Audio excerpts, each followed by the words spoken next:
ណែឯងតើកូនស្រីយើងទាំងពីរយ៉ាងម៉េចហើយឯងអើយឯងកូនឯងទាំងពីរនាក់នេះឆ្លោះគ្នារាល់ថ្ងៃឯងថាឲ្យក៏មិនស្ដាប់ផងអើយឯងមើលចេះតែណែនាំពួកវាទៅ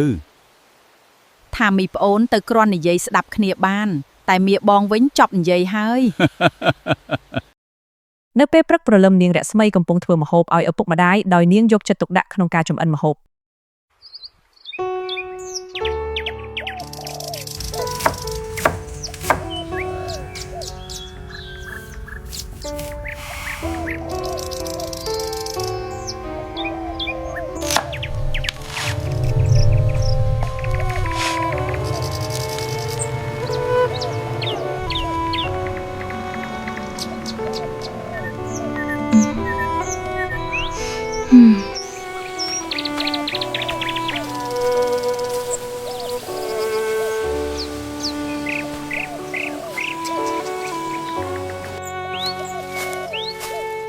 បងសក្តាទីបំផុតបងមិនរកអូនហើយ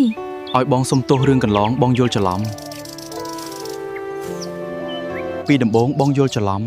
ចំពោះឪពុកអូនតាក់ទងនឹងការស្លាប់របស់បងប្រុសតែពេលនេះអូនដឹងគ្រប់យ៉ាងបងកុំបន្ទោសខ្លួនឯង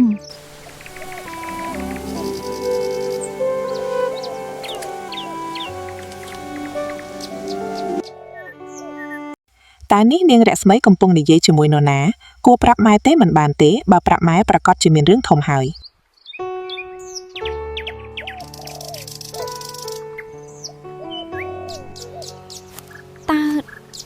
តើនេះ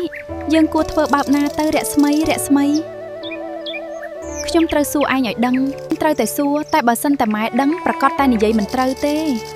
អើយខ្ញុំបារម្ភពីឯងណា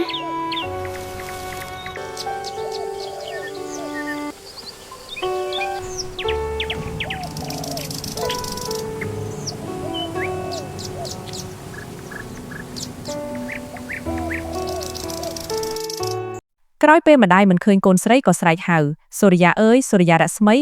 អើយចុះមានពីរនាក់នេះទៅណាបាត់តាំងពីព្រឹកដូចអត់ឃើញក្បាលពួកវាណែសូរិយាដូចតាបាត់បូលីអឹងតាំងពីព្រឹកអត់ខំចាំម៉ែបងស្រីណៃបងវាយអារម្មណ៍មករកនាងសូរិយានិងសក្តាកំពុងសាសងស្នេហាបានជ្រុលជ្រោះខ្លួនប្រាណនៅក្នុងខ្ទមស្រែដោយភ្លេចពីប្រពៃណីអស់បាត់ទៅ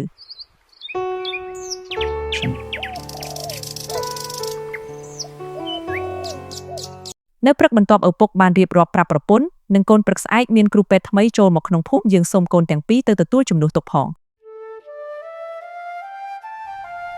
Where is your sister? Sister Yes, it's like you've been missing us since morning